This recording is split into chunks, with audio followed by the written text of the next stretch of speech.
What is up, guys? It is Quinn here, and in this video, I'm going to be going through my Week 14 running back start sits. I'm guessing for most of you guys, this is going to be the last regular season game before the playoffs, so maybe you guys have your spot locked up, but if you are competing for a playoff spot, you need to get the win here. Hopefully this video will help you out, kind of selecting which players to throw in there. So going through every single Week 14 matchup, we do have 6 teams on bye, so maybe we're a little more lenient on some of the fringe options or the starts. As always, if you guys have any fantasy questions, you can drop those down below. I will get back to every single person. Hit that like button, subscribe to the channel. Let's just jump right into the Thursday night game where we have the Rams taking on the Raiders. And I feel like every week I'm talking about this Rams backfield, and we've got something different going on. Heading into this season, everyone thought Akers was going to be the guy.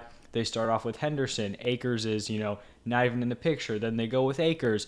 Then Akers is requesting a trade. We've got all this stuff going on. Kyren Williams comes back. At some point, like Ronnie Rivers was getting snaps. And then it kind of looked like Kyren Williams was going to be the guy after week 12. And then we come in here to week 13, and Cam Akers just, basically takes over a massive workload in this backfield. He had a 71% snap share, a 53% route participation. That number is notable because you would think it would be Kyren Williams getting more of the receiving work. It actually, a lot of that went to Cam Akers. And then he had a very strong workload on the ground, 17 of the 20 total running back carries. He also got into the end zone twice. He wasn't super efficient, but, I feel like he had a decent enough day where I wouldn't be shocked if they just come back and give him this workload once again. So I have him as a fringe option. You can never feel too comfortable with this backfield because if Kyren Williams came out and, led the backfield in opportunities on Thursday night, I wouldn't be shocked. But, we kind of just got to roll with the info we have. So Akers as a fringe option, Kyren Williams as a sit. Now, looking at the Raiders, we're not going to mess around with this one. Obviously, we're firing up Josh Jacobs as one of the top fantasy football running backs. Now, moving over to Sunday, we have a divisional matchup between the Vikings and the Lions. For the Vikings, pretty simple here. We're starting Dalvin Cook, and then we are sitting his handcuff Alexander Mattison. Now, the Lions backfield is, a backfield I always kind of go in depth on in these videos, and typically it's kind of, a sad segment of, the video because it's just talking about how DeAndre Swift has this poor role. He's super limited. He's splitting touches with Justin Jackson. And, week after week, I have to keep talking about that, how Jamal Williams, has been the guy. And, I have in my notes here the first line, DeAndre Swift back ? So we saw DeAndre Swift come out here, have a 51% snap share, also a 51% route participation. That is not something he had been close to, basically since like the first 2 games of the season. He also led the backfield with 14 carries, and then was also targeted 5 times, which was the same number as Justin Jackson. And, he made the most of these opportunities, 62 rushing yards, a rushing touchdown, 4 receptions for 49 yards. And, we're kind of at the point now where Jamal Williams doesn't even have the goal line work like totally on lock. He's totally mixing in, but we saw DeAndre Swift take 2 of the goal line snaps. Jamal Williams also took 2. So now if we have DeAndre Swift in here splitting goal line opportunities, leading the team in carries, obviously we know he's a great pass catcher. That's a pretty good sign for DeAndre Swift moving forward here. So I feel like he has elevated himself to a starting option. Now, do I want to play him as a high-end running back 2, RB1? Probably not, but, slotting in here is probably like a mid-tier running back 2. We'll see, specifically where he falls in my rankings when I put those out on Thursday, but definitely trending up here for DeAndre Swift. And I actually almost ranked or placed Jamal Williams as a sit. I didn't end up following through on it just because I think the bye weeks do kind of bump him up to a fringe. But I honestly feel like at this point, he's kind of a low-end fringe option. We know he's been super touchdown dependent. He scored a ton of touchdowns. He's gotten very fortunate where I think he's had like 8 carries from the 1-yard line and then 2 more from the 2. Just the way things have played out. Amon-Ra gets tackled at the 1. They throw in Jamal Williams. He gets the touchdown. And, if you have a solid workload on the ground and then you have the touchdown upside, that's a role that I think is solid for fantasy. But when you have 0 receiving involvement like Williams does, he hasn't been targeted in the past 5 games, and then you have Swift coming in now leading the team in carries, it's not a great sign because the 4 weeks before this, he was sitting at 24, 16, 17, 18. Those were his carry numbers the past 4 weeks. Fell down to 11 this past week. So definitely not ideal here for Jamal Williams. I think he's a back-end fringe play somewhere in the running back 3 territory, but it definitely looks like Swift is going to be the guy to play here moving forward, assuming he can hold on to that role that he kind of carved out in week 13. Now moving on to the Ravens taking on the Steelers. This Ravens backfield, it's been gross all season long. Injuries, to Dobbins, to Edwards. It looked like Edwards was going to be the guy moving forward. Then they just go back to a full-on committee on a bad offense, sitting Drake, sitting Edwards, sitting Justice Hill. No interest in any of these guys. And then even if J.K. Dobbins makes his return this week, not someone I'm going to be playing in my lineup, not even close. And then looking at the Steelers here, we saw Najee Harris have a pretty solid workload. It didn't necessarily translate to top fantasy production, but I think if he can keep that workload going, he's going to be in a nice, probably low-end RB2 territory, maybe mid-tier RB2 in plus matchups. So I think, he's a solid start this week. And then sitting his handcuff, Jaylen Warren. Moving into the Browns-Bengals matchup, obviously Nick Chubb. This dude's a locked and loaded RB1 every single week. I thought Kareem Hunt could have some life with Deshaun Watson. If Deshaun Watson does not pick up his play, it's going to be really tough for Kareem Hunt moving forward. At this point, I don't think he's much more than a Nick Chubb handcuff. On the other side with the Bengals, this is kind of interesting here because it looked like Joe Mixon was close to clearing concussion protocol. He didn't end up clearing, so Samaje Perine got the start again. Now, I'd expect Mixon to clear, but one of the things about Joe Mixon that really made him like a top fantasy asset was his great volume. He had a ton of work on the ground. He was very involved as a pass catcher. The efficiency had kind of been the issue with Joe Mixon. Also, the touchdowns early on in the season. But I'm a little bit concerned that if he comes back here, I'm not so sure he's going to come back to that same workload he had when he left. I'm not ready to say that Samaje Perine's the better running back and Mixon's going to be his backup, but Samaje Perine has done a very strong job filling in. It's not like there's been this huge drop-off in play from the running back position, so I wouldn't be surprised if this goes from an 80-20 backfield to a 70-30, a 65-35. Now, I still think he's going to be playable in that type of backfield, but he may not be the top 10 running back you've kind of been expecting throughout the season. If Mixon somehow misses this game again, misses another game, then I think you throw in Samaje Perine very confidently as a top 12, probably even top 10 running back this week. If Mixon's healthy, I like him as a start. Just be a little cautious of that workload moving forward.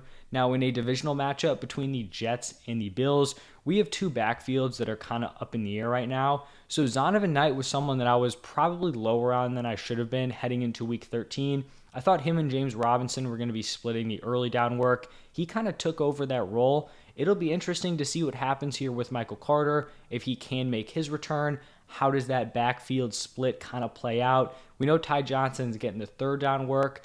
I have Zonovan Knight here listed as a fringe option. I think he's a much better play if Michael Carter misses another game because it's clear they just don't really want James Robinson very involved. If Michael Carter's fully healthy, I'd feel a lot less confident starting Zonovan Knight. But in a week, where we have 6 teams on bye, he's going to be like a low-end fringe option for me if Michael Carter does play. Feel more confident as a solid fringe option if Michael Carter is out. Now, on the other side with the Bills, we're potentially seeing a backfield flip here with Singletary and James Cook. So, basically throughout the entire season, Singletary has had this backfield on lock. It's never felt super stable, but the snaps have been good. His usage has been good. And then we go out on Thursday Night Football. Singletary takes 33 snaps. James Cook right behind him, right on his tail with 32 snaps. We saw Cook run 16 routes to Singletary's 13. Cook actually out-carried Singletary 14-13. So here, in a pretty neutral matchup for the running backs, I think both of these guys are fringe options.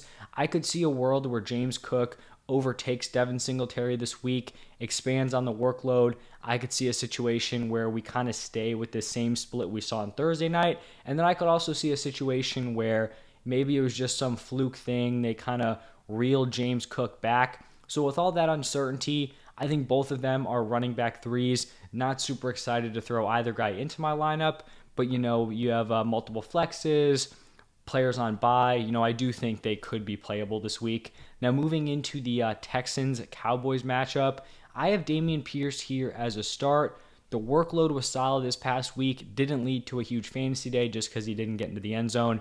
Obviously, this is a tough matchup here. The Texans' offense as a whole is just horrible. I think he's probably going to be more of a back-end running back too, but I do think he's still startable as like a top 24 running back. On the other side with the Cowboys, both these guys are coming off of big games, Tony Pollard, Ezekiel Elliott, and they have a fantastic matchup here against the Texans.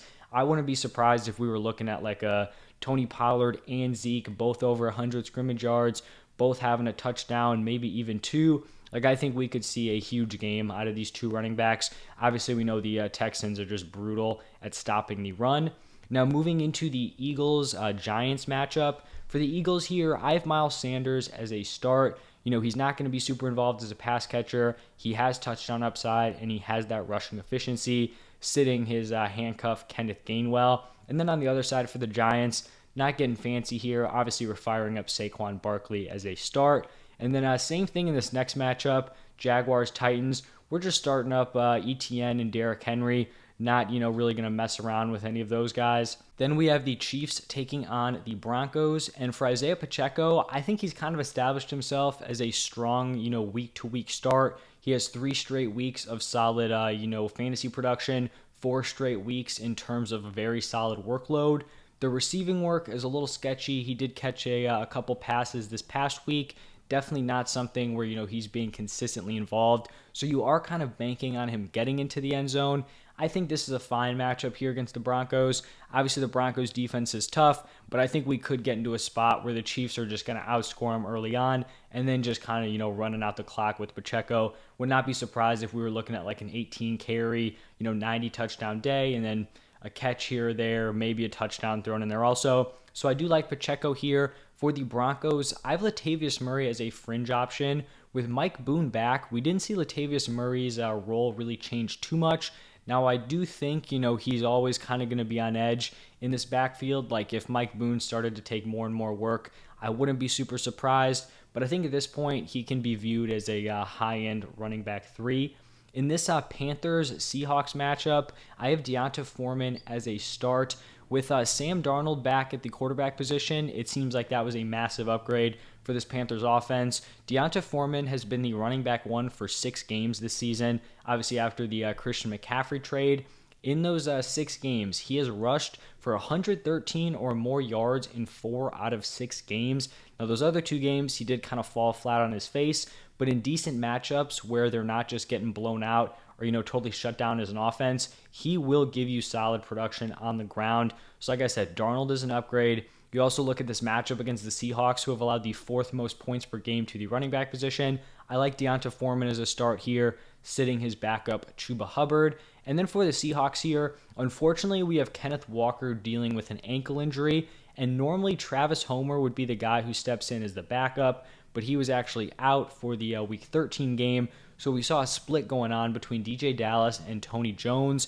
I would say if Kenneth Walker is out and doesn't play in this game, it's probably a spot where I'm just going to be avoiding this backfield. I don't think they're going to take one of these players and just give them that Kenneth Walker workload. I mean, we saw it, between Dallas and Tony Jones. They basically split opportunities pretty evenly, so not something I'm interested in. It's pretty much going to be Kenneth Walker or bust for this backfield. Now, in probably, one of the more highly anticipated games, we have the Buccaneers taking on the 49ers. And I was pretty ready to actually list both Rachaad White and Leonard Fournette as a sit, basically like halfway through that 4th quarter of the Monday Night Football game. And it's not pretty. It feels like it shouldn't happen. But, despite all the Buccaneers struggles, it seems like aside from Mike Evans, these guys still give you decent production. Like Chris Godwin's producing. Brady just scrapes by as like a fantasy quarterback. These running backs, they're not efficient. They're actually very inefficient, but they just catch an insane number of passes. Even with both of these guys, getting involved, they're still catching a lot of passes. And I understand that this is a really, really tough matchup here against the 49ers. I do believe they've allowed the fewest points per game to the running back position. I just feel like these guys are going to put themselves in position to catch a lot of passes. I think, if the Bucs are able to move the ball, then they're going to be producing. I think if the 49ers go up early, the Bucs may not be putting the ball into the end zone a ton, but I do think there could be a lot of passing volume out there for both of these guys. So I don't feel great about starting either one. I think they're both low-end fringe options. They're both going to be running back threes for me, but I got to feel a little better, after watching the late drives they had in that Monday night game.